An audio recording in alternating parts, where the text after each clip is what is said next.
Hello and welcome to the first of the month. I'm Mick Fortune. I'm Robbie Sinnott.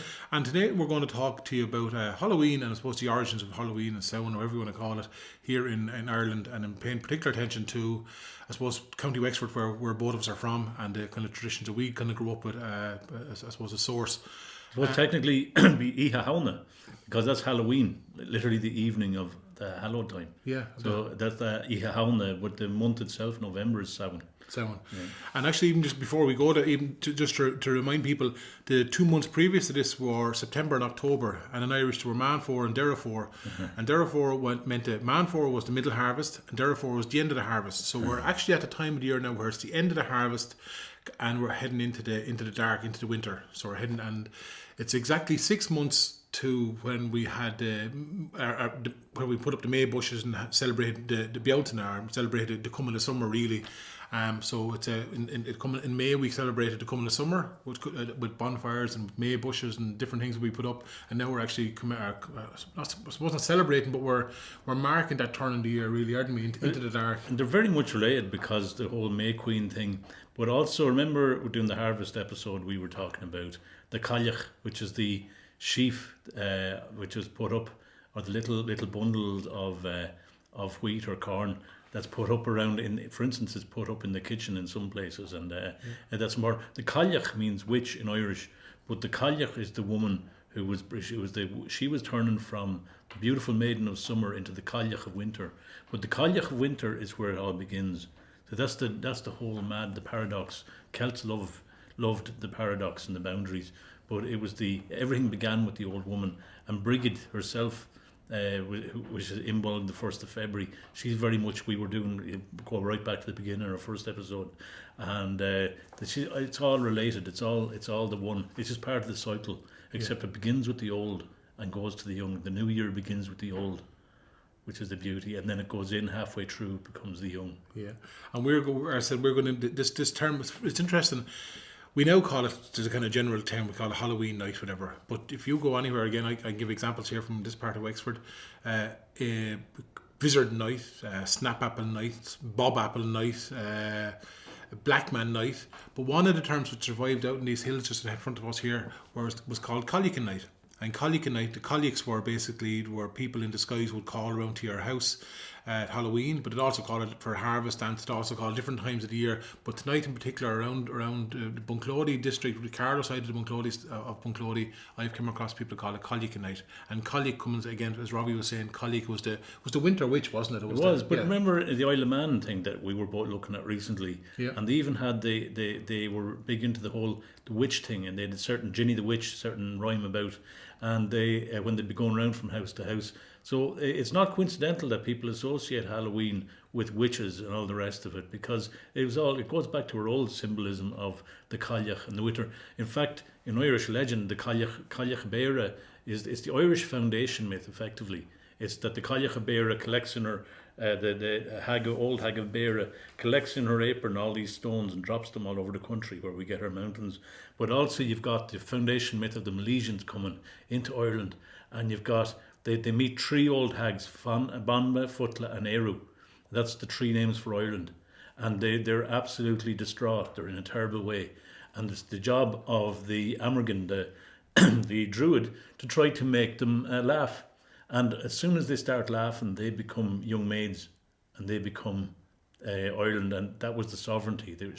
When she began to laugh each time, and the last one, the laughter bet all, like, it went all over the country, and it's spring and summer. When the whole country went from winter to spring and summer, and they had the sovereignty. Yeah, well, and I'm going to actually play that clip again of them women from Carlow talking about the colleague for those who didn't see it, and it was recorded only this year. My first term coming across it was in 2002 when I was working in Bunclody. And one thing as well, Robbie said, was the colleague, whatever was the last sheaf of oats or straw, was cut and brought in. And that was fed. What was interesting, it was hung up in the house at this time of the year, maybe even a bit earlier, but it was hung up, but then it was kept up over the winter. And come the spring, if you survived winter, the whole thing was about survival, getting through this dark period, getting through the winter or whatever, and then the colleague was fed to the horses, were fed to the cows, so again the whole cycle started again. Remember, didn't they say in the Isle of Man as well that they were big into hitting something, a bun of cabbage or a root, a stem of cabbage off the back door. Now, Kennedy speaks back in the early 19th century. He speaks of an old tradition where they'd actually bang the cailleach, the sheaf. They'd bang it off a door and they'd say, "Hunger, hunger, go away to the Sassenach." Go away to they wanted the hunger to visit the English person instead of themselves for the winters. That was their prayer. And that man in Cork that was telling me that he remembers his grandfather or grandmother banging the sheaves of corn off the four corners of the house to keep the hunger away from the house. And even I remember we were in an old house before, and there was a friend from Cork called in, and he came up with a loaf of bread, and before he even stepped over the threshold, he banged the loaf of bread off the door. So it'll always be this will kind of keep the hunger away from the house. Wow. Yeah. Gee, and that was just a loaf of bread. Come here. I'll play these women from Carlow, right? Brilliant. Just get you let's listen to what a colleague was and the colleague dancing. So for those who missed it. And there was a term called, what was it called? Colleaguing. Colleaguing, yeah. That's what we call it. Maybe it's an old Irish name. Whenever we took it, colleague, or we'd do the colleaguing ourselves. People would say to one another, to say, "Are you going to go colleaguing so and so night?" Right. And a few of us would meet up and we'd head off. We'd be trying to disguise ourselves, which we know well enough that once unless you kept silent, they'd know the minute you opened your mouth who you were. And when would you go colleaguing? The night of the wedding or the night before? No, I never went to anyone's afters, but we'd go in what do you call it? Halloween. Halloween, yeah. All right. That was always a night for everywhere around our area. And even the Church of Ireland, the Tackleberries of Ardine was big farmers, and they used to love it. They'd be always enjoying it. Yeah. And sometimes after a thrashing, that could happen, they'd go collecting. There'd be a dance after it. Most houses would be farmers' places. So that was Tess and Nancy. But again, just to show you whatever before Christianity even ever came to Ireland, people were marking this time of year, and they were marking it in Wales, they were marking it in England, they were marking the Isle of Man. They were marking it with bonfires, Robbie, whatever. The fires were really, really important at this time of year. I think the fire, every Celtic festival from February, May, August, and the main festivals of the year were always marked with fire. And I think it's, I don't know, there's so much symbolism involved. I suppose in Samhain it would have been, or Ihauna, it would have been the idea of, despite the darkness coming along, the obvious thing is, well, we still have the light and we still have the magic of fire, I suppose, Promethean myth, the idea that he rescued fire from the gods. Yeah, and bonfires are still hugely popular. I'm sure people from the different fire brigade services around the country won't like to hear it, but they are. And Guy Fawkes, by the way, Yeah. 5th of November is more likely the time in the calendar that Ihauna would have been. Yeah. Because we're using the Roman calendar now, Yeah. but technically you would have been talking about the day that fits exactly between the autumn equinox and the winter solstice, which is more likely to be around the 5th of November. Well, the Guy Fawkes did. The man did exist too, though, didn't he? That did happen, but Yeah. it's just curious that they chose that date, and it's sort of again they're borrowing. I think it's sitting on top of old traditions. Yeah, there's a woman from Derry was telling me there only recently. She was saying as a child growing up in the 60s, they remembered making a little effigy of a witch out of like a little head and leaves and a little body on it, and burning it on Halloween night. You see, let's go back. Remember, we were saying that maybe the 12th of July probably has some resonance with St. John's Day. That they were borrowing from that tradition. So I'll let you argue that one, right? No, taking away the bigotry bit. But apart from that, but one of the things, there was a huge turning point, and I suppose I grew up on the coast of Wexford here. You grew up down in Tecumseh, down on the south coast of Wexford, right? Mm-hmm. The big turning point, I said, was the 8th century that we introduced All Saints' Day. And also, when All Saints' Day was introduced, basically because there were so many Saints' Days associated with certain saints that there were so many saints that didn't have a day. So basically, I think the Pope at the time basically created one day, so we'd all recognise. Now, typically Catholic Church, they created All Saints' Day first, and then All Souls' Day the second day. So the saints got kind of remembered first before the Day of the Dead in Mexico, but I think we always had it in Ireland because remember the importance of the souls on Halloween night. Yeah. The Halloween night was the night that the dead came back. Absolutely, yeah. And we have that. Your man in Wales even saying it was the Isle of Man. Yeah, And it was wasn't it Isle of Man? He was saying again yeah. that he went out and his father saw his own father. That's your man's grandfather out, and he said, "Yours is the day and mine is the night." Yeah. And so your man never went out at Halloween at night time again. Yeah. So. That was one thing we grew up with. My mother said it's the days for the living and nights for the dead. That's what Mammy had at home. And people believed, and nowadays we have All Souls Day where people still will come back to it in a while, where people put a candle in the window and there were loads of rituals about what you did when the souls came wandering. But with that, typically with Christianity, it was added on to what existed, or maybe actually the Christianity, the All Saints Day started that whole wandering souls thing. But we grew up in Ballygart with the idea was that on that night, on Halloween night, the souls came back and the living or the dead walked, and basically the story was that as children you dressed up to kind of fool the evil spirits, whatever. That was the kind of idea, because to be evil spirits come to take the souls of your loved ones, so you dress up to fool them. And that was a story we had. Whether it was any truth in it or not, that was the story we had. But I'm going to come back to that in a while. I'm going to come back to the whole thing about All Souls and All Saints, because it's really important. It's really important. But one of the things, come here to me, Robbie, was the names. So we were saying earlier on, like down where we grew up, was sometimes Halloween was called Visitor Night. It was called All Holland. It was called Hallows Eve. It was called Snap Apple Night, Bob Apple Night, Collican Night. So there were different names for it, and I'd have recorded different accounts in Tipperary. But here in Wexford, and the All Hallows Eve is coming from the All Saints Day that was introduced by the church. It was the evening of all of. Hallowed means just holy. Holy, yes, exactly, yeah. So it was the eve of the Holy Day, and the Holy Day was the first of November. All Saints Day. All Saints Day, yeah. But the feast day thing is always interesting, Robbie. The idea of the feast, that kind of turning that the evening before. Oh yeah, well, only in Celts, you see, in Celts, this is how it happens. The start of everything, just as everything starts with the old and goes to the young, it's the same with all Celtic festivals and days, whether it's Bealtaine, Brigade's Day, Lollabrige, or whether it's Lunasa or any of them. Yeah. The whole thing begins not when the sun comes up in the morning, but when the sun comes down on the eve. So the eve itself is actually more important even than the actual day itself. And in fact, it goes up until the sacred time is from when the sun goes down up until around midday the next day. Yeah. Then so like after midday on the 1st November, 1st of May or whatever, that's the liminal time is gone at that stage. So the important bit is when the sun goes down immediately on the 31st. And let's say call it the 31st for argument's sake, or Iha Hauna, the night of Samhain. So that's when. So everything begins with darkness, begins with age. Everything begins with night, and the day follows. Yeah. That's the whole symbolism of it.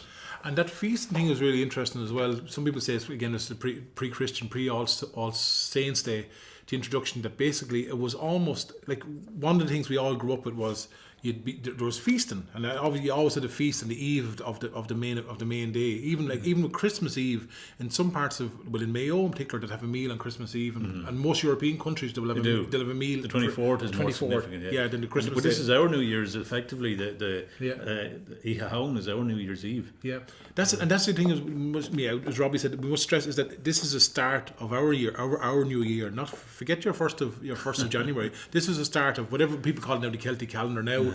But this was the start of going into, and you know what? When you think about it, it was like we've got lights and we've got electricity, we've got blah blah blah. But geez, only until again, as I said, we said before, 1950s, 60s. My mother and them were cooking everything on the open fire, and when you lived in the countryside, it was dark. Forget about you townies and city people, but us country people, and that cut off. And I keep having to stress it. That cut off, it's relatively new. When you think of those people, like again. Speak from your own mother's experience or your grandmother's experience, like they were, the lives that they lived hadn't changed that much in absolute centuries and centuries and centuries. And straight away it was like a big blunt hatchet came in the 1970s with the EU and with EU regulations and new ways of living and all this kind of stuff. I think the biggest thing was electricity from the 54 in Wexford, rural electrification scheme. But 62, we got our electricity only because we refused. My grandparents refused to get it. Yeah. Well, my granny only got a toilet in 95 or 96, right? So it depends on what I suppose what social background you came from. Well, houses up in the Fort Mountain didn't have electricity till the 1990s. Yeah. So, but what we're saying is there was when you cast your mind back to that period, those people who lived in at that particular time, these things were important. You were going into the dark of the year. You had to have your spuds stored up in your potato pits from the harvest. You'd probably store up your apples the best you could. Your onions would be stored up, your carrots, your parsnips, whatever you had were dependent, because money wasn't part of the deal. People didn't have money. And money, we didn't have professions the way we have professions now, where you went off and worked and got money. Because I still have no money. We don't have professions, Robbie. That's the problem, right? We don't have professional what we are. But come here. But one of the things was the whole feasting around nuts, berries, apples. Because you couldn't pick any after Ihauna. Yeah. Because who was the one pissed on the berries? Was Pooka it the Pooka? or the fairies? Or was the fairies? Or the witch sometimes, yeah. It depends on where you are. Yeah. Different people did different things. And there's some science behind that, because if they do go sour, it can be unhealthy to pick them after that time. So there may be some science behind these things. So even the step back, so basically come Halloween night, many of the older people will remember this, games were played. Bobbing for apples, hanging apples up of a piece of a string and trying to eat them. You'd feast on nuts, because there were no sweets. Even in my mother's time, there were very few sweets, the nuts and apples. So there were loads of games played around food, and there was loads of feasting. And as Robbie said, again, I can let you listen to someone now in a while, but people didn't. This is from the length and breadth of the country, from Wexford up to Donegal. You didn't touch the fruit after November's night. They call it in Mayo. Actually, they call it Halloween night, and this one November's night. You didn't touch it because the fairies were either pissing on them or spitting on them, and basically then the game is interesting. You find games at wake games, for instance, and some of the games are similar to the Halloween games. Yeah. And so, like, there's one where they have the White Friar, whereas Kennedy speaks about it again from near Mount Leinster in the early 19th century. But you have your you build up this mountain of ash, white ash, and everybody takes a little bit away, and the one who manages this, it's a bit like that game of Junto. The one who manages to take the bit away that collapses the whole thing is the one who has to pay the forfeit. Yeah. Now, but a lot of the other games to do with food and all, they were to do with divination about who the girl's lover was going to be. Yeah. And just like May Day as well. Yeah. So one of the ones was where they had, Kennedy says this as well, where you have the two nuts in the fire, and if they explode, then that ain't going to be a match. It's not going to work. But if they don't, or if they explode together, it'll be they'll stay together. But if they don't explode at all, it's probably a good sign, that they'll be okay. But if one of them explodes and the other doesn't, that's not going to happen at all. So. Come here. I'm going to go back to games in a second, because I actually have recordings of women in Donegal talking about that chestnut game you're on about. And the Kennedy that Robbie's talking about is a man called Patrick Kennedy. He actually was born only a couple of miles from here. He was talking 1800s. When was he writing, Robbie? Well, he was writing in the mid 19th century, but he was remembering back to particularly between 1817 and 1822. Yeah, for the times. And he built up a huge collection of folklore and songs, like the Bantry's Girl Laments. Tons of stuff he recorded in this part of County Wexford and Ireland as well when he left Wexford. But I'm going to go back to the thing about I want to show you the clip of these women talking about the fairies pissing on the fruit. And these was recorded in Mayo in 2007. It was the 1st of November. Yeah. You would not. You were supposed not to touch a blackberry after that, November, because they were out the night before. They were out. Yes. Last day in November. November. Yeah, they peed on the blackberries. And the sloes. The sloes. The blackberries. And they were, you don't touch them after that. It was all right to pick the blackberries or the apples, before November, but it seems the fairies were out November, That's right. And the November's night, Peter. stop came, there was no... no more after that. Oh, we were sure of that, really. Yes. Because I remember one day we were told, you know, I was young that time, and I had one in my mouth, and you know, I was worried a bit. I threw it out, thinking that And your heart to be broken, and you love it, you know what? The fairies used to wet them. Yeah. And you weren't supposed to eat any fruit of like sloes or blackberries or anything like that after November's night. Yeah. You couldn't eat the fruit in outside after that. I never heard that. Oh yeah, after that the fairies would have done their business on them. That's right. The fairies would have weed on the And the apples, and then you couldn't eat or sloes or nuts out. like you couldn't pull them off the. You can't eat them anymore.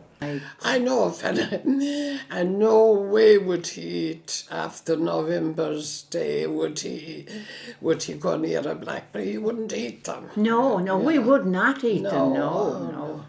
That fairy came around that night and he sprayed them all. Dear. Yes.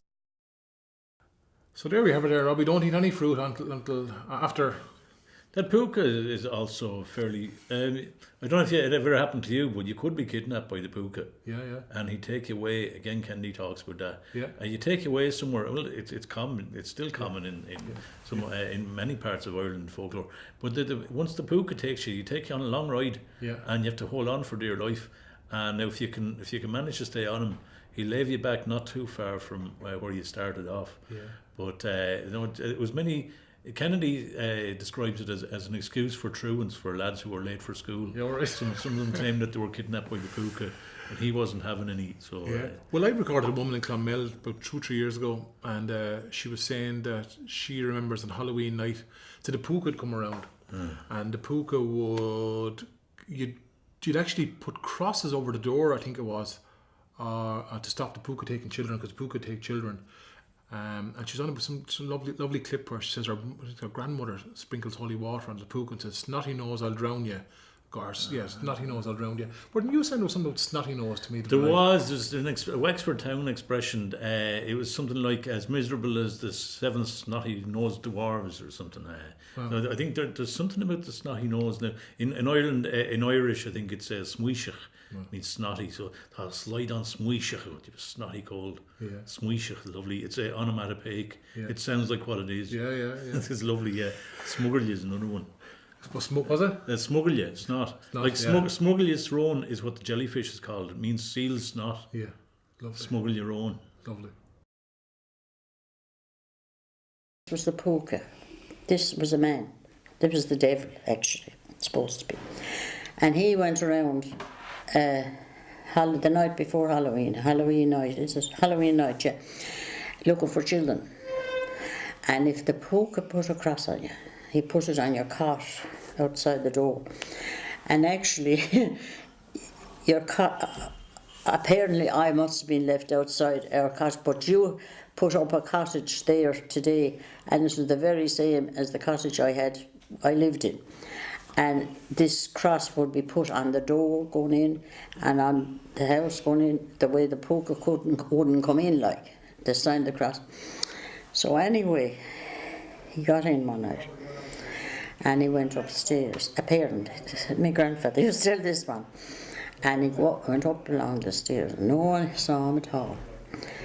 And anyways, she was giving out the rosary, the grandmother, or the mother, I don't know which one. But anyway, she couldn't get out the rosary pieces to bless him. And she had a bottle of holy water. And she cut the bottle of water and she said, "Snotty nose, I'll drown you," she said. That's how she got rid of the Pooka. So he didn't take any of his way. So that's a funny story, supposed to be. But I don't think that the present children of the country would believe the half of that. Like, he was evil, you see. This is what she was getting rid of. And they'd said the act of contrition, and there was no sign of a man going. Nice. Come here to me. I'm going to go back to the games for you. Because this was this turning point in the year, there was a lot around your future, predicting your future, wasn't there? Oh yeah, well, especially for matchmaking. Yeah. And one of the things that you mentioned there with Patrick Kennedy had with the Friars, well, a lot of us would have remembered the game probably 70s, 80s. There were loads of games around Halloween, and they were all about predicting the future. Good luck, who you're going to marry, or you're going to live, you're going to die, you're going to emigrate. Apart from the Apple ones. The Apple ones, yeah. Yeah. But the one you ran about with the ashes was played with a knife and white flour. That was played with that game was played with flour. Other games, whatever I'm trying to figure out off the top of my head. But while it's in my head, there was a Commission variant of the Apple was very dangerous. Yeah.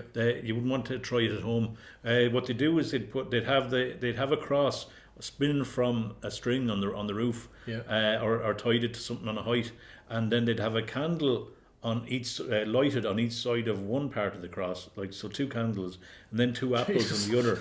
And you'd be blindfolded, and you'd have to take your chances. And now the idea was you'd be aiming and stopping it at the same time if you got your aim right. Then if you missed, like your hair would catch fire. Or you'd be that's incredible. So that was their one, sort of bit of the element of danger in it. But no health and safety then. No, I don't think so. No health and safety. Yeah. But for those of you who remember, like even just come back to the food about predicting your future. The classic one now, where we survived. We have barn bracks, and we have called cannon. Now here's one thing. I grew up in a house where we always had called cannon. Every Halloween night, without fail, my mother always had called cannon, and my grandmother before, she always had called cannon, and actually loads of neighbours around had called cannon. How did you make called cannon? Now there was I'm going to show you some photographs here, whatever. Called cannon was traditionally made a Halloween night, and basically for country people, for poorer people, when someone would call around your house looking for something, you either got a few pence, or if you didn't have a few pence, you'd have a big pot of called cannon. Now you're talking a skillet pot, and I'm going to show you a skillet pot up here on the screen now.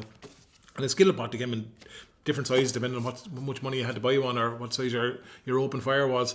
And basically everything was cooked in the open fire. And when I hear these fuckers talking now about called cannon, these celebrity chefs talk about called cannon, and people who never had called cannon in the first place talk about called cannon, it drives me up the walls, because everything was cooked in one pot, because that's all they fucking had, right?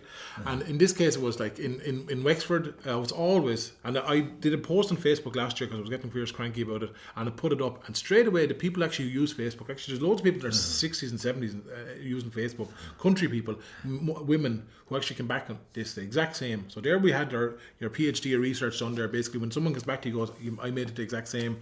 So in our case, I'm going to show you now, you'd have spuds, cabbage, not kale. It can be kale. Kale means kale in Irish. So. Yeah. Well, maybe, but the kale that we get now in the supermarket wasn't used in it. No, it was actually one woman from Duncormac or somewhere in the southwest Wexford said to me, kale was only used to feed the cattle. Cabbage was juicier. So it was cabbage and onion and parsnip. And in some parts of the country there was carrots, depending on what you'd have. You throw anything, onion or whatever the hell. Yeah, an onion. Always an onion in it, right? Onion, yeah. That's right. And then it was basically, and I'll show you the photographs there now. Small drop of water. In our case, it was half a pint of water, and if you're making it in the size pot you'd have, and you'd slowly steam it. It was really steamed. You forgot about the best bit, the mash. Well, we mash it at the end. You're pounded it. With poundies. And for those, like now we've all mashers for mashing our spuds. But years ago they would have had even what do you call it? Didn't the Americans call the German hand grenades potato mashers? The German hand grenades, because they actually they looked like mashers, potato mashers. They were a wooden masher. So that's for pounding. I remember my granny 11 o'clock every morning. She'd be pounding the mash for dinner for me. Call me granddad in. From the land. But one of the things we always had growing up, we always called cannon as children. We always called it money dinner, and it was called money dinner is because on Halloween night when we were getting called cannon, there'd always be money wrapped up in a piece of tin foil or something and stuck into the spuds, and basically that was you'd find it, and that was basically you got money if you're going to be wealthy. There was a ring put into it if you're going to get married. I can't remember Mammy putting rings into it, but other people they put rings into it, to put certain things into it, like the exact same as the barn brack. In the barn brack you put a ring into it, you put a P for you want to have a child the next year. Ring is marriage. A rag meant you were going to be poor. Stick meant you were going to get hardship. So there were all these little symbols. Can you imagine a 7-year-old child getting the ring? I mean, at least you're not going to be as they would have called it back then, a spinster or a bachelor. Yeah. But that whole marriage thing was big tied up to be whether you were going to be an outsider and completely marginalised, or whether you were part of the community. Marriage, if you weren't married, you weren't part of the community, and yet you had to live out your days as an inferior, and that's so there was a not nice side to it. And also, if you did get the stick, that you could have been in a coffin then. And then wasn't that like Joyce's tale in the Dubliners? He has the saucers, the three saucers, the blindfold. Yeah. One is clay, one is water, and the other, I forget what the other one. Maybe it's a ring. It can be depending. Yeah. Did he? The Water's drowning. Yeah, he did, and clay was buried. That we weren't going last time. Water could be like water was emigration. Oh yeah, you go to sea. And the ring. Yeah. You're part of this community. You're part of this society because you're going to get married. Yeah. Well, to pull back here, right? So. Call Cannon and Brack, those symbols Robbie was on about. The plate game that we had in Wexford, and again it was played all over the country, the plate game or the saucer game, you can have 5 or 6 saucers depending on what, you can have a holy medal, you're going to be a nun or a priest or a crucifix. Water, you're going to emigrate. Clay, you're going to die. A stick for hardship, and all those, and it changed. Sometimes you get nails in it. I've come across people saying there were nails in it. I don't know what a nail went, but interesting what you said now. Again, this shift, this big blunt hatchet thing that came to Ireland, whatever, and we want to call it in the 60s or whenever it happened, where we started to mass produce stuff and we started to buy stuff. So we started to buy bar and bracks. And there's an interesting when we started to buy bar and bracks that the only one symbol that we left to use was the ring. Yeah. And there was this kind of all cut up around the whole notion of marriage and conformity and I think it could be, but like when my mother made bar and bracks in the 70s anyway. She only left in the ring. Yeah. I suppose it was just a simpler way of doing it. I think tradition was on the way out. And it's a funny one. I'm going to show you a video in a while. We did it up in Carlow last year. I was working on a project up there, and we're doing it. It was a housing estate this time last year, and it said that barn means barine is a loaf, brack is speckled. Speckled, yeah. But around here they call it barn brack. Would it be an M in it? I don't know why. Yeah. Barney brack in other places. But one of the things Robbie put up is it's a grey area. Well, not a grey area. It's a funny one because a whole new generation. If you get a child and child's going to put his hand into a saucer of clay, are you going to tell the child, the 7-year-old, you're going to die, or are you going to say you're going to be a gardener? Do you know that kind of way? But it's a new creative one though, where you do you have what they do with cold pasta. And the child has to put their hands in, and they've got to, and it's like a spook. There's a whole lot of different ways of doing it. Yeah. So you've got something that looks like a hand, a dead man's hand, or something. Yeah. Something else that looks like a pair of eyes. So they put their hand in, they get a shock, they get a fright. Yeah. So I think that the whole that tradition still lives on. So it's not about really taking seriously what's going to happen, but it's the fright. Yeah, it's the fright that you get. Good grief! Oh, no, I don't want to. That's. I think that's what it comes down to. That sort of very visceral emotion, really. Yeah, I'm going to play this video of these young lads from Carlow playing a game here last year up in Carlow town. You can have a go when everyone else has a go. You can have another go then, can't you? No, not yet. Hands back. Hands behind your back. Just by your side for a minute then. Right, you ready? So from there all the way down. Right. Put your hand down. Yeah! I knew I was going to get the ring over there. Okay, Candy. Ooh, Brianna. Ooh. Right, whatever you want to do, like, stop. Brianna! I want to get married! Brianna's getting married!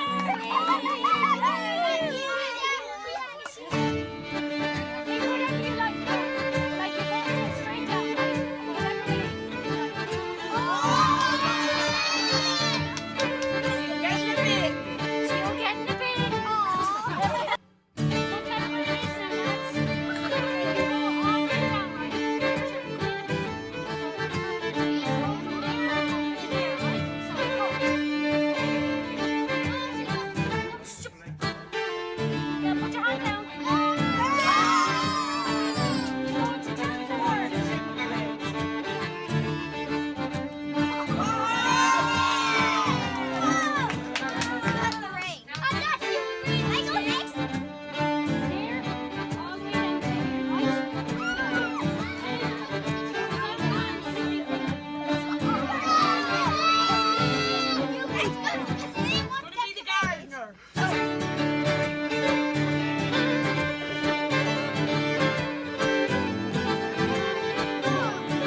So there were some young lads recorded up in Doreen Heights in Carlow last year. But there were loads of other games, Robbie, weren't there? By the way, is it Doreen Heights or Doreen Heights? Doreen Heights, I call it, but maybe Doreen, I don't know, maybe I'm getting it. Because there's a lad called Piat, and he says that around there, it's a big thing with him. The river Derreen, he said it's spelled Doreen. Yeah. He said it was actually pronounced up there Derreen. Yeah, great. It's a big, I don't know, it's a linguist dividing line. We Yeah. won't bother with everybody here, it's syllable stress. But Munster versus non-Munster. But anyway, talking about this, what do you call it? We were talking about the bobbing for coins. Yeah. And you got to put your head in the basin.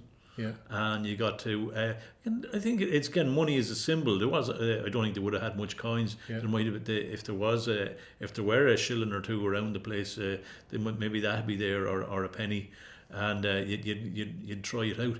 But because I remember it wasn't big money either. Like, so Jesus, we were looking at tuppences, and I don't think it was all that healthy now. Looking back on it, but should you be? No, it wouldn't be that healthy now. To be fair, yeah. And once somebody didn't throw your head in under as well while you were at it, like just for the fun, like But as you said earlier on, that idea of just that sensation of your eyes closed, or just the chance of your hand going in and feeling something else or whatever. So very visceral. Yeah.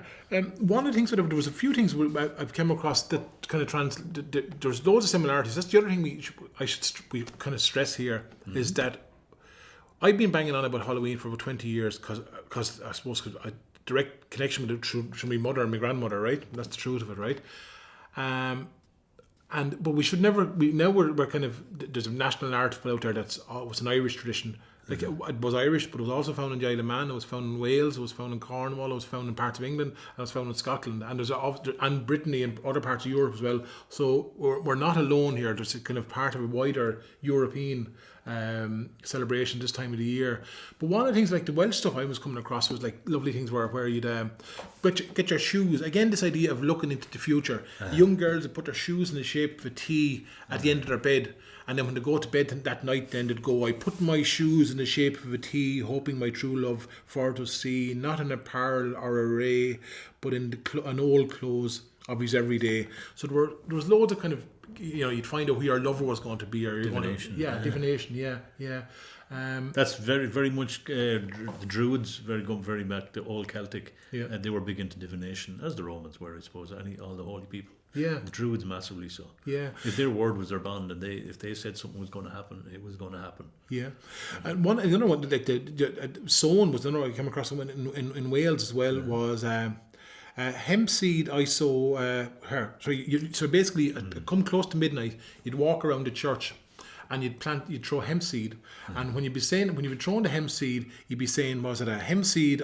Something like these words: hemp seed I do sow, let him or her that comes to me mow. And you'd look behind, and you'll see that the woman or the man you're going to marry behind you. But if you saw a man with a side, or you saw a shape for a coffin, it meant you were going to die. So there was all these kind of, like, we're not alone in. You had to do it around midnight. Close to midnight, yeah. But funny, in our tradition, you could never be out after midnight on that night. We were always told you could not be out, because that's for the dead. But see, young lads now, what they do, they take advantage, because up until recently, people had put out meals for the dead. Yeah. And but some, I suppose, opportunistic young lads would come in, and they'd know that the food would be out. Yeah. And so they'd take advantage, they'd help themselves go in. Yeah. And then when the owner, the person of the house, would come down in the morning, sure, that only confirmed, geez, they're after 8. That's great, sure. They think the dead ones are after 8. What Robbie's on about, it's like I'm going to play a few clips, Robbie, right? My grandmother always believed that the souls came back on the 2nd of on the second day. They had tied in with the 2nd because the church fixed the 2nd. But it was that the souls came back, and you left the fire lighting, the door open, and a basin of water out, and a little fire lighting, and to come back. And they've recorded accounts from Wexford to Donegal to Mayo, and they recorded an incredible account up in Dublin recently with 2 women, and there are two traveller women talking about the souls coming back. Well, I played for you. Oh, jeez. Because it's lovely. Well, in my younger days, I don't know, they used to sweep up the floor, leave it nice and clean, and the chair there with the towel and a little basin of water on it, and a nice little fire on, and that's all I know, and a candle. And you wouldn't be allowed to stir that candlestick wherever they put it when they lighted. All Souls Night you didn't throw out tea or any liquids. You put them in a bucket or a basin at the end of the kitchen, and you left the back and the front door opened for the souls to come through, that there was welcome for them. And we used to be, it was so real, it was so important, like we really felt that our grannies and granddads were coming through. Like on All Souls, like nobody went out of the house. Well, we didn't anyhow, because they always believed like that the dead came back to visit.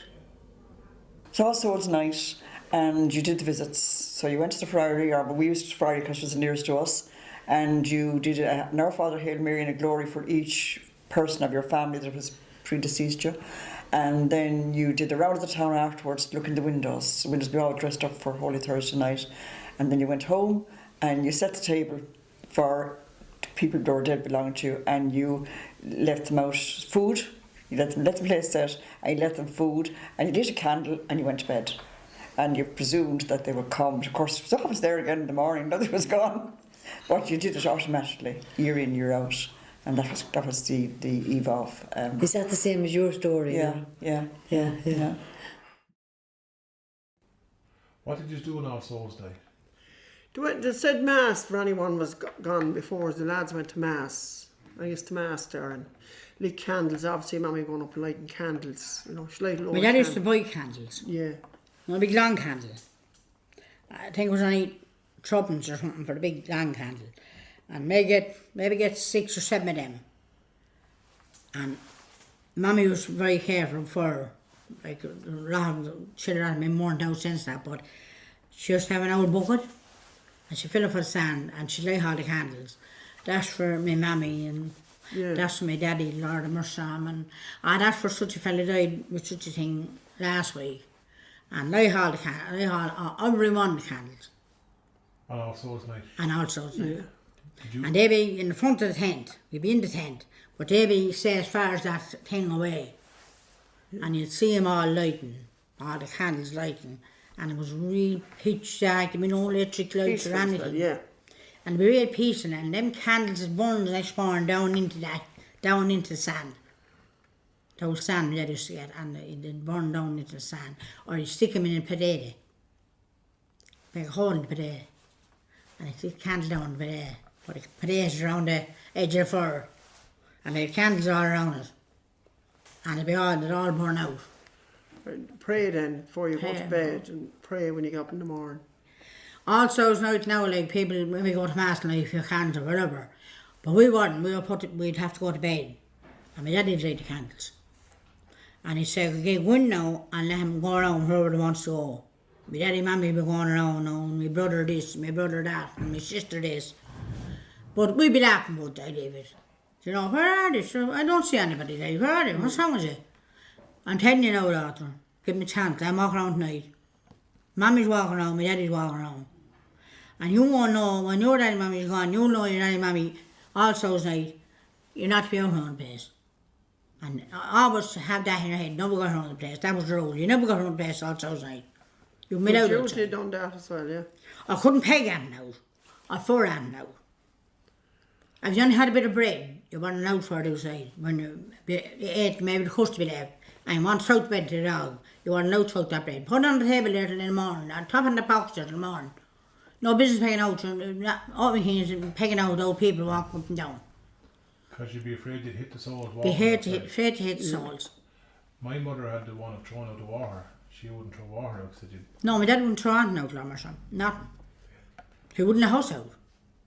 On All Souls Night. On All Souls Night. Well, to me, All Souls is for the dead, right? It's my mother taught us. For the dead, you leave out tea, milk and sugar and that, you know. Bread, bit of homemade bread she used to bake as well. Like, I can't bake, I never did bake. And probably whatever she'd had, maybe a bit of cheese or whatever be there, she'd leave it out on a plate. But she'd get up the next morning and be gone. So she used to say All Souls come, but maybe one of my brothers could have been at eating it, I don't know. You know, but I never touched it. But my kids asked me to do it now, this year gone up, but I hadn't got my own home, so, because I'm homeless. They'd have me, Mummy, can we leave something out for Daddy for All Souls night, because my husband's a year dead there in November, gone. And I said, we may wait till we get our own house before we can do it for Daddy. You know? No, come in, no, come in, like, I'd have to, he's not, how's Daddy going to find us here? Daddy don't know where we are. When we get our own place, Daddy will follow us, and then we can do it for him, you know, because we're homeless at the moment, so. When you get your home, you're going to do it. When I get my own home, I'm going to start, because he died in November, you know what I mean, last year, so we're going through a tough patch. So, there you have it. With the living, breathing tradition still. Absolutely. That woman, without her home, and her husband passed away, not knowing where to put the candle to welcome the husband back. There is alive. Well, especially I suppose we have the whole problem of housing in this day and age. It's shocking the day that we live in the early 21st century, and we do have that problem of state organised homelessness, and it's as true for the settled population as it is for the travellers too, and it's hitting everybody, and it's well, I suppose it's immoral. But anyway, back to folklore. Yeah, and I suppose Yes. yeah. We're lucky that we do have it. That those of us who do have a roof, and we can celebrate as we like. Come in the night or the nights. And some of you out there will probably do it yourselves. I think it was done up in the country. I'd do it. So Mammy and Granny did it. Your probably mother and father probably did it as well. You'd always leave the candle in the window as well. You'd always leave the candle to welcome the souls back. And again, that's probably borrowing, Robbie, from. Probably again borrowing from the whole fire, because if you look at Christmas, there were huge bonfires at Christmas, or Yule log, bigger fires. Then we have little lights on Christmas trees, or even in the May bush we had bonfires. Then in some parts of Wexford here, you'd have a little burning candles on the May bush itself. Yule log was Norse. Yuletide. Yeah. I think we're all at it. Yeah, absolutely. Yeah, so we're all at it. Actually, one of the things was. I came across a recording that Peter Kennedy did back with, oh God, what's her name? There was a husband and wife called Woods. I can't off the top of my head. I can't remember her name. Back in the Isle of Man. Oh yeah. And just to show how not different we are, really, because there's so many shared customs. It's an audio recording where they're talking about Halloween traditions. They're talking about the ghosts, and what's talking about the ghosts on the roof, was it? That's right. And the dead come back. 1966. This was and they were old enough at the time. So we're talking about memories probably going back to the late 19th century. Yeah. And they could even remember people speaking Manx, like their parents speaking Manx. Yeah. Or Gaelic, what the woman calls it. Yeah. That we'll have to put the link up for that, because it's fantastic. Yeah. Well, what I'm going to do, I'm actually going to play the audio of it now. I'm going to play this audio of the interview with Peter Kennedy and this husband and wife. I think, or husband and wife or brother and sister. I'm not sure. Don't go and quote me on it. I think it's husband and wife. Husband and wife. I'll stick it on for you here now, and just talking about the souls coming back on that night.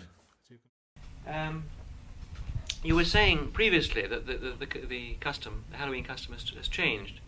Yes, nowadays the children come round with the lanterns made of turnips and moots, we call them, with a candle in, and they knock on the door and they sing a sort of gibberish that they don't really know what it's all about. And they ask more or less for pennies. But years ago, lads used to go round to the back of the houses and they used to beat on the doors with a cabbage bomb, which was the stem of a cabbage, and sing the jingle or the rhyme and run away before anybody caught them. That was the whole point. You were never caught. It was, sort of a romp, really, on that night. And nobody expected pennies or anything like that. That was the last thing they wanted, was to be caught and given something. On that same night, you were asking me just now what I remember, and I do remember something that I haven't thought of for maybe 30 years. My mother and my father used to warn me about being in bed before midnight on that night, because the ghosts of everybody who died during the year would be sitting on the roofs of the houses. My mother used to say they'd be sitting on the thigh bones. I've never found a Gaelic word that would translate, except that thigh might be tai, which is house. They'd be probably sitting on the thatch of the house, and if you were out after midnight or even awake, there was a possibility that they would come down. And my father, who was a very sort of level man, he swore that he met his father one night at that time after midnight, and that his father said to him, "Go home, the day for you and the night for me." And ever after that, my father would never dream of going out after midnight, or rather being out after midnight on that night, because it coincides with a very wild and stormy time in the Isle of Man, and before any proper lighting or anything, it would be very creepy, wouldn't it? Was that the most important sort of custom of the year, that particular time? It was really the most important custom, because October 1st, 31st, November 1st was the old Feast of the Witches, and although it was overlaid by Christianity a very great deal, I haven't got my head, but I've got my notes at home. I went into this quite a lot years ago, and we seem to have gone in very much for witches and things. We've always said they were white witches, but we've always had a great respect for that sort of thing. And really, it was New Year's Day, you see. November the 1st was very much New Year's Day, as far as I know, in the sort of witch calendar, and October 31st, November 1st was a very, very important time. So there was a Joe and Winifred Woods, or Joe and Winnie Woods from the Isle of Man. One of the things actually we were talking about, Robbie, again, was something which we did here, was we all know this. Well, we know it. We assume everyone knows it. Like, we've always known that we carved turnips or sugar beet, depending on what you had here in Wexford, and it was done the same in Clare. It was done the same up the country as well. And basically carved them because we didn't have pumpkins. Pumpkins weren't part of the deal here until probably the 80s. Really, a lot of us started to see pumpkins early. Yeah, well, it came in from America. Yeah, it came from America. Yeah, and when we brought the whole tradition to America, the whole they started to carve pumpkins. They call them jack-o'-lanterns or jack-o'-lanterns. Well, that came from Ireland, jack-o'-lanterns originally, and I suppose originally it comes from Jack was supposed to be, it's the same as Will-o'-the-Wisp, but as the myth, but jack-o'-lantern was basically the blacksmith, and there's it's a very old legend, or a fairy tale, I suppose, but it's basically, he does a deal with the devil because the devil comes to take him away, and he says, look, I'll do a deal with you, if you, okay, he does a deal when one way or the other. The devil comes back 7 years later. Now your time is up. Doesn't he trick the devil? And he puts the devil in a bad way, so the devil has to give him another 7 years and loads of wealth. And then the devil comes back again. He tricks the devil again. So the devil is so fed up with him after 21 years. The devil says, "Look, right, that's it. I'm not coming back again." So he goes up to go to heaven, and Peter says, "You're not getting in here anyway. You're too tricky." So he goes down to hell then, and the devil says, "You must be joking. I'm not letting you in." So the devil gives him a rushlight to find his way, and I suppose jack-o'-lantern is supposed to be, it's connected with that story. But then Ichabod Crane is another one that's similar, because the Celts were always very much into beheading people, and the whole idea of the head that's supposed to be symbolised with with the light in the head as well. That the head was a very spiritual type of a thing. And it probably represented spirits, but it was also supposed to be putting out these things outside the house, was supposed to, or in the window, was supposed to be guides for the dead. You know, and so it's and like the candle in the window for All Souls Day. Again, they're all these borrowed. They're all intertwined. Like, again, in my line of work, I've tons of recordings of people talking about Willie the Wisp or Jack the Lantern. We call it Jack the Lantern. And I was only talking about this last night to someone. Like, I've a record of my grandmother from 2002. Granny was born in 1912. So we have accounts, living accounts from her. She was completely on the ball from probably 1980, 1990, when you start to remember those things as a child. But she always remembers looking out the window and seeing Jack-o'-lantern, or seeing Jack-o'-lantern, the Willie the Wisp, walking up by the river in the Byrie Bog near between Kilmuckridge and Killena. And it's interesting as well, Robbie, that whole tradition of that you can't stress the importance of place. And I was trying to explain this to someone last night. You can have stories, and you can have the whole. Let's even go back at it. Certain parts of the country didn't celebrate Halloween the same way as other parts did. It was really strong in County Wexford. It was really strong in other parts, probably Wicklow, Kildare, up to Dublin, and up to Ulster counties, right? So we're we're at a stage now where it's becoming popular and the culture is spreading and people are kind of taking it on, whatever. But there's something really interesting about the connection to place I kind of find interesting. When you have stories connected with a place, i.e. I can now drive by a bridge where I believe that my grandmother saw Jack the Lantern going. Now, whether it was true or not, I don't know, and I don't really care. But still, those stories are really important. And it goes back to a deeper sense of people connected to a landscape where these stories are actually, the stories are where there was a haunted road or where the black dog was seen. God, yeah. Well, in rural Ireland you get that. Well, you do get it in urban. You do. And but we had the Fairy Lane near us, and there was never a house built on it. Yeah. And it's about a mile long, and there is a cemetery there, like. But it's called the Fairy Lane for a reason. It's supposed to be haunted. You wouldn't go down there at night. Yeah. And then it actually runs from Paradise, which is actually a real name of a townland. Yeah. It runs from Paradise, I think, to the Fide. Yeah. So, which means the green, on Fide. Yeah. And Fahe. But they also, there's a whole load, and there are particular areas that are supposed to be associated with where you'd expect, if you didn't have your jacket on the right way at night time, get lost. That you would know, or no, you'd be taken in for to be doing some favour if you were a musician or something like that, you know. Yeah. So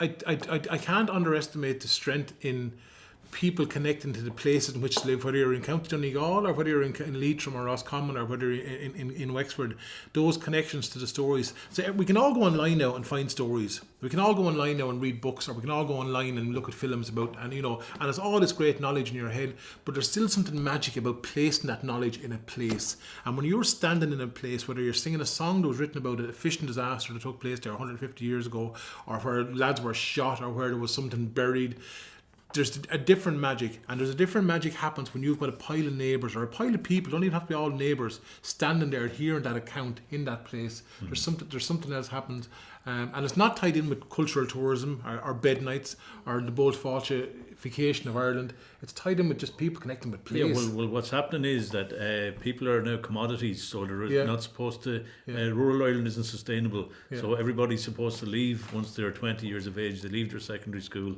they go up to get a job or become an entrepreneur, go up to the cities and become part of the big melting pot, or else go over to New York or go over to London, or else it could be China now in the near future, because we're all just economic units there to produce, and we're removed from the old traditions. Anyway, well, and also the fact as well, there's I think they're feeling this down in the Skelligs and places like that now as well. Whatever this idea of when something becomes a cultural for cultural tourism, people are tripping, people can't move, people. When things are done for the wrong reasons in some ways, There is, I don't think there's an uneasy friction listening to Radio Gael talk to down in Kerry. It does come up from time to time that they do wonder, look, there's traffic jams, there's problems of people here just coming in just to go to the toilet from the big bus tour, and they're not spending any money. And then there's other people putting questions saying, look, is this really what we need for a community, to have all this, having a few people making the money and having the rest of them just sort of kowtowing, and it's not all that sustainable, really. And when you're talking about and during the winter it's hardly existent at all, and then you've got this whole so you couldn't really base an economy. You're not going to keep young people there with it, and then you've got this whole our carbon emissions. So you're really, what we should be doing is, I think, cutting back on flights all over the world unless they're necessary. This whole tour, that's a different thing. But that also means people coming into the country and marketing the whole of Ireland as this big cash cow. Well, absolutely. Ancient Ireland, these signs are starting Tipperary now, I see, and going up as far as Leitrim. But listen, that's a different story. Shakedown, wasn't it? What was the actor who said it was a big shakedown? He called it this. Gabriel Byrne, was it? Oh, it was Gabriel, Gabriel Byrne. Speaking of shakedowns here, I'm going to shake down here with my granny, right? I'm going to show you a video of her talking about seeing a light actually shaking down or walking down along the river in the Byrie Bog. This was 2002. And I'm going to show you some more clips of some men from different parts of Wexford talking about seeing lights, and lights were always kind of common. Now, it's not necessarily tied in with Halloween, but it is tied in with the Jack-o'-lantern. The Jack-o'-lantern is associated with a light, or the Willy the Wisp associated with a light, and that's kind of part of that kind of Halloween folklore that we have. So I'll show you this. Yes, I saw Jack-o'-lantern. We used to see him every night when we'd be going to bed. My mother would always say, "Come here now, you see, when you see Jack-o'-lantern walking all along the river up there to Bridget." We go all along the river bank, with a lantern, you see. And you could see him. You'd see that when you wouldn't see him, but you'd see the light. Yeah. Willie the Wisp now, he'd lead you astray.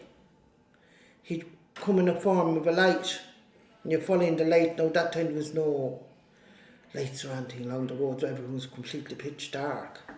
And you followed the light and he'd lead you astray, and you'd have to stay wherever you were all night, wherever he'd lead you to. The next morning till it get bright, you see where you were. I often heard tell of Willie the Wisp, I did indeed. Yeah, there was another one, Jackie the Lantern. Did you ever hear of him? Just tell him that's Yeah, well, they reckon if you go in a field, and his light is around there, do you know what I mean? That you will not get out of that field till the daylight come in the morning. You can't find the gate. You'll keep going around. But I did see them lights, you know, when I was a youngster, but I was scared, you know what I mean? I'd be scared, you know, I used to even go on my tippy toes when I was a youngster. It'd be this house. It was supposed to be haunted. Yeah. You know, and they tell you, you know, when you go around, you know, to those old farmers' place and that, you know, for winter's evening and that. Oh, they got so-and-so will be back tonight. This is their birthday. They're dead now 20 odd years, you know. Yeah. Today is their birthday, they'll be back. And just I'd be going home, you know, along by that house, and I go on my tippy toes, you know. I'm thinking that they're alive in there. Yeah, oh yeah. You know. Yeah. Nearly 20 years ago, I wasn't living around here. I was living down in a place called Ratsella, Hallamstown. And my wife, God rest her, was with me that time when I had a little girl. And I used to go out of a Sunday night, like down Forest Cammers for a drink. So this night I went out and I took out the car. And I come around the corner of the house. And I was looking out up over Carrickburn, like as I thought. I see this big ball of fire in the sky.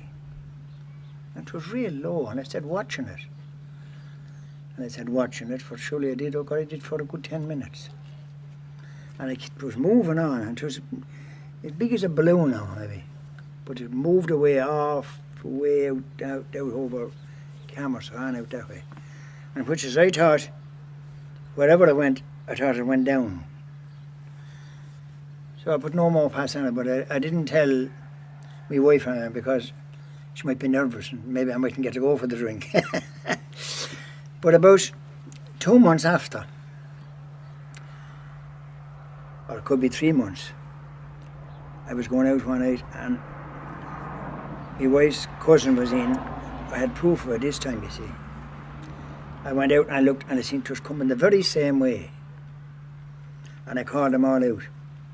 And they seen it the same as what I did. And it was going the very same direction. A big ball of fire, red as blood. And I went on the very, very same direction. We watched it, and I went, and which is we thought it went down again. And I don't know what it ever was. So that was twice I seen, but I had proof the last time that it wasn't, because I had my neighbours were in, like, and they brought him out to see it.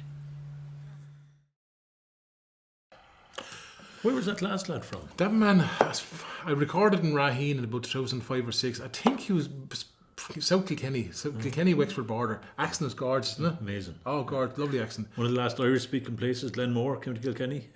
Irish spoken up in the 1940s there. Wow. One of the things he mentions about was the dead again. There was a great kind of thing, I suppose we are so used to Halloween now with the gores and the guts of the horror films or whatever, but I suppose there was always an element of kind of ghost stories in the loose bracket we call them growing up. But one of the ones, whatever was, the dead came back, and that would have been tied in with All Souls Day. And actually, one thing, Robbie, that my mother always said, remember we heard back the travelling women talking about they wouldn't throw a piece of bread out. Yeah. And my mother had it was that you'd never throw anything out, no water or dirty, because there was no sinks, there was only basin of water, and you'd throw it out at night time or empty the teapot. And Mammy and them said you'd say, hug of the teapot, Jack. And that meant basically you were warning the souls that you were... you found that in Mayo too, though, didn't you? I did. I found it, Women of Mayo, I couldn't believe it, in 2007. And Women of Mayo said, oh yeah, hug of the Tishka Salach. And basically they were... when the dirty water. Yeah, before the throw out thing, they'd say this. So the souls would hear them then, and the souls would scatter, and they'd throw the water out. Now the thing... But another one we used to know here was... And after 12 o'clock, you never threw out water without saying, hugga, tisk sala. The fairies were outside, so don't disturb them. And I remember Mother the Lord, she was seeing you going near the door with some water. Don't throw that water out, she'd say, because the fairies, you drench the fairies. We're so frightened of the fairies in time. Now, the thing is, now that was done all year round in many places because people didn't, when if you'd thrown out dirty water at all, you were just warning the fairies to get out of the way. Because, you had to, because you didn't want anything to, they didn't know that people, as far as they were concerned, if somebody had a stroke, that was the fairies getting their own back for something you did wrong. Yeah. Or if somebody had a heart attack, it was the same thing. Yeah. And, or because just think about it, your arm goes dead, no reason, you're getting tingles. And you're thinking, just because I passed that point in the field. So it was like a magical explanation for medical stuff. But also, it definitely is... Jason, I lost the train in my top. But work with no, but the hungry. One thing you're on about sensations. Yeah. One of the things actually about sensations actually was a thing I've come across at Mayo, and I did come across it in Wexford, and I've come across it people out in Connemara saying it as well, and they come across it on land and on sea. On land in particular, and Sligo was the same, called the hungry grass, the Fear Gorta. When you'd walk across a certain stretch of field or an area, you'd get you get hungry instantly, right? Jesus. And it said it was tied in to times of the famine, where people would have either died or would have died. Kennedy mentions that up around Mount Leinster, there's a place where that exactly the same thing would happen. That you get the munchies. Yeah. And that was pre-famine. Oh, definitely. 1817 to 22. Anyway. Wow. Okay. Yeah, because there's a hungry grass down in I know of it. There's a car park now in Morris Castle, and it's called the Hungry. Well, the locals call it the Hungry Grass, but now it's a car park. So there's a chipper nearby, so maybe you could smell the chips when you're walking through it. And I don't know. We're getting very good. Yeah. Well, come here to me. One of the things was actually. Oh God, I was thinking. You mentioned earlier on about this devil coming along and whipping someone up and taking them off. Oh, that's the Pooka. The Pooka, yeah. Actually, no, Pooka is. I don't know. We see different parts of the country of different ways, like they do different names for tunes, but also different names for different things. So I think it's in Munster, a Pooka can be a ghost of any type, but in the rest of the country, that's a taisha or a taibsha. Now that's but the Pooka is a specific thing. It's like a horse with a man's head, and it will take you. It flies, and it's a particular type of ghost. And the same with a shifra is another type of ghost. And then there's all different types. And now a ghost wouldn't be the word you'd use, or a fetch or something. Yeah. But it's not nearly a ghost, because it's real. You touch it and it takes you places. It does things. Yeah, Granny had an insect at home called a shit puka. It was a little shield bug, she called it. Remember? And then we had the shellicky pookie, a word for a snail. Snail, yeah. So basically, because now we've these very loose brackets of a fairy due to Jesus, I don't know. That's right, because he did have horns. The puka, a man's head with horns, and a horse's back, a horse's mane and all. Yeah, I came across a song there actually. There was very few. There's one thing that struck me. There were very few songs in our song tradition around Halloween. And I came across one there recently. Only one. I've come across some. I'm going to play one from the Isle of Man in a while. The Blacks had the Little Skillet Pot. I think that was based around Kilcannon in the Little. Yeah, that would have been one. But there are very few, I think. Yeah. There's one here was Eddie Butcher. I got it on ITMA, the Irish Traditional Music Archive. It's a great, fantastic archive in Dublin, Marion Square in Dublin. It's online if you can't get it in person. Here's this was recorded by recorded by Hugh Shields in July 1968, and it's Eddie Butcher, and it goes. Saturday night is holy night, the quality's all to rhyme. And he who has his bride to meet at the 5 mile breg he'll bide. First you'll meet the black, and second you'll meet the brown, and catch the baby the bridle rein and pull the rider down. And then he got his wife there.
Oh, jeez. Well, there's